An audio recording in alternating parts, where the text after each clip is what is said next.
Are you ready to hear an inspirational hero tale about one of our four-legged friends? My name is Kim, and this is Harry Hero Tales.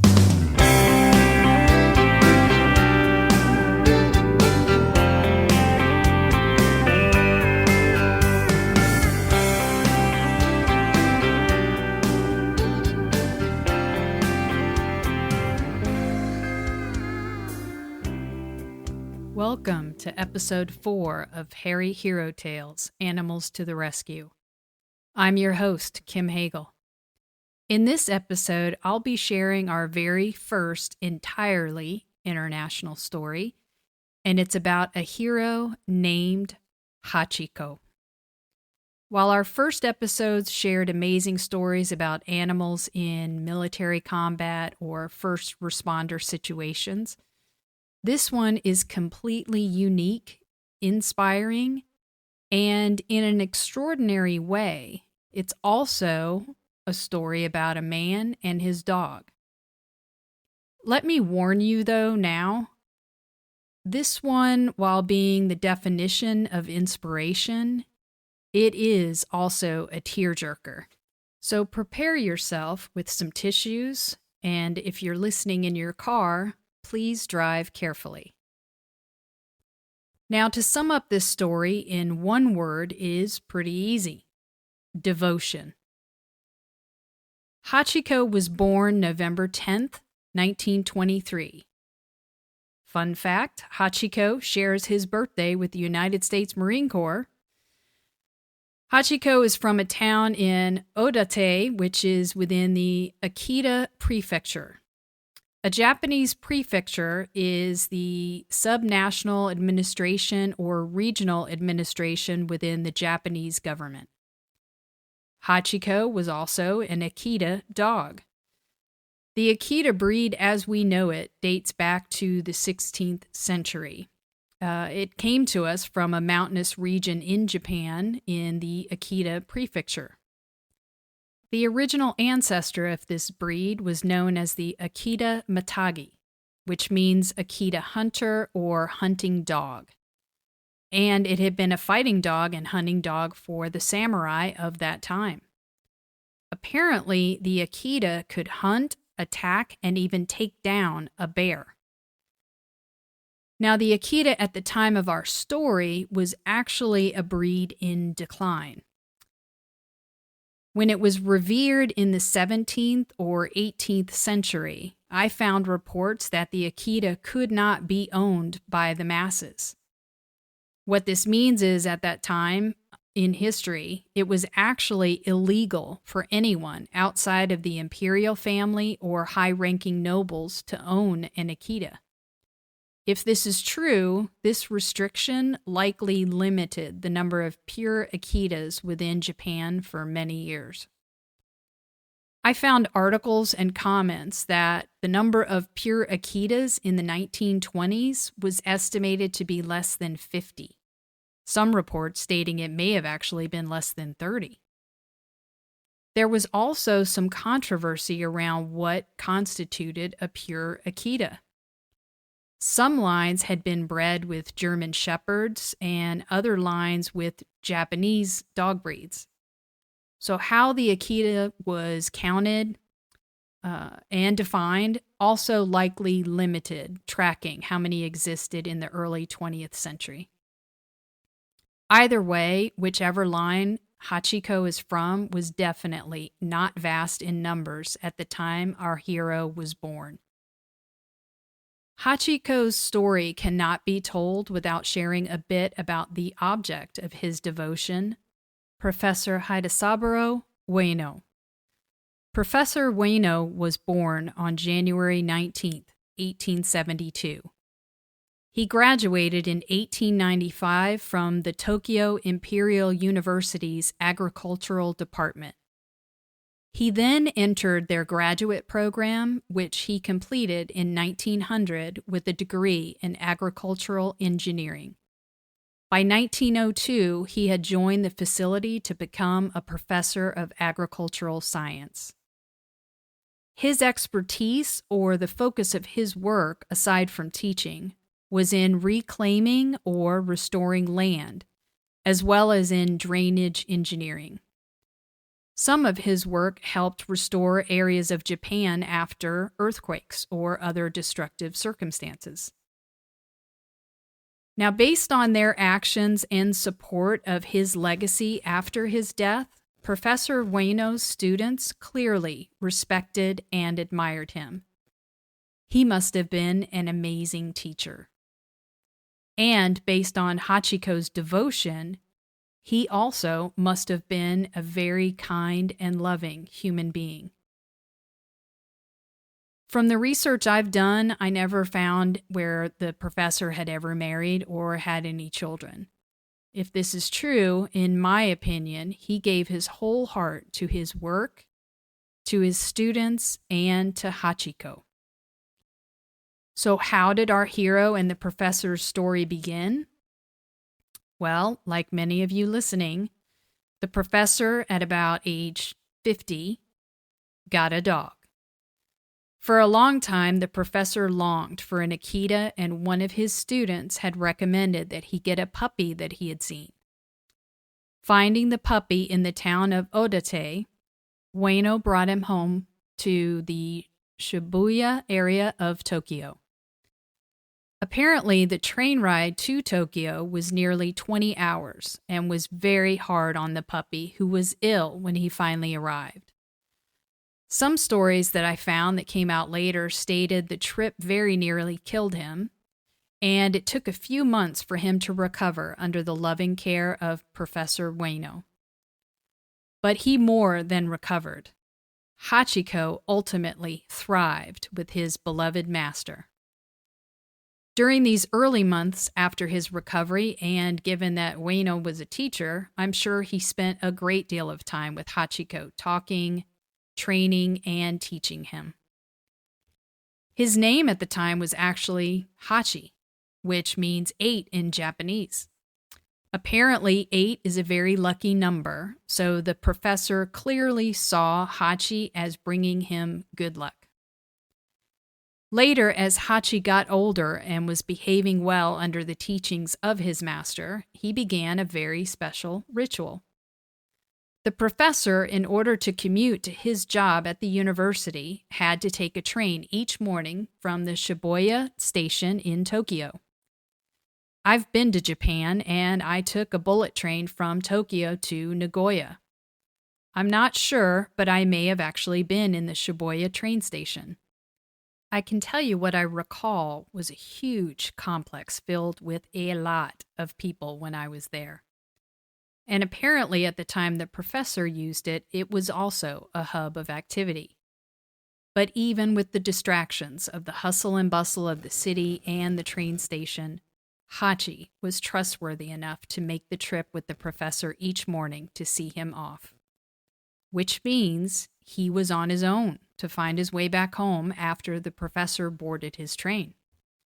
At the end of the workday, the ritual repeated in reverse, with Hachi arriving at the Shibuya train station to greet his master for the return walk home. As you can imagine, the professor, along with the trains, were very punctual and reliable. Same routine every day, which likely made Hachi a very frequent sight at the station by vendors, passengers, and friends of the professor. Now, anyone who has spent any time training a dog to do anything knows the importance of repetition. But Hachi is special, in my opinion, given that he was free to do as he pleased all day. But he loyally returned to accompany his master home after he arrived on the train. How the professor taught him to do this and learn what time he would return each day is not 100% clear to me. What I suspect is Hachi eventually was able to discern what time his master made his way to their home. Hachi probably got a little impatient for him to arrive, and given that he clearly had the ability to move freely during the day, I believe Hachi started going to the train station on his own to find the professor before the train arrived. However it came about, not only walking him to the station each morning, but Hachi's waiting to greet the professor when he came back on the train became part of his daily ritual as well. The truly remarkable part of this story begins with heartbreak, unfortunately. On May 21st, 1925, when Hachi was only a year and a half old, the professor boarded his train to the university for the very last time. Professor Bueno suffered a cerebral hemorrhage while giving a lecture that day and died as a result. Now, I don't know about you, but I can picture poor Hachi on that day arriving at the train station as he always did to wait for his beloved master to return. But the professor never did. Hachi, however, never gave up seeing the professor again. He returned to the train station every day for his master, and every day he would have to leave alone. As I said in the beginning, this is a true story of devotion. So, how long did Hachi continue to seek out his owner and go to the Shibuya train station to wait for him to return? Hachi waited and waited for nearly 10 years. Hachi's focus and loyalty never wavered. Hachi's hope never wavered. And Hachi's heart never wavered. Hachi continued every day for nearly 10 years to walk to the Shibuya station seeking his master and waiting for the train to bring him back. Hachi was apparently taken to various homes to live after the professor's death. Some were pretty far from where he had lived before and from the train station. But Hachi was determined and continued to run away and seek his owner. He did eventually settle down to live at the home of the professor's former gardener, Kabayashi. And his home was very close to the station, making Hachi's daily trips much easier. I was able to find some sad reports that Hachi may have actually been mistreated or even beaten by pedestrians or passers-by at the train station when they encountered him. Now, if this is true, this quickly ended, however, when an article was written in newspapers about the remarkable Akita, who had returned for 7 years at that point, looking for his master.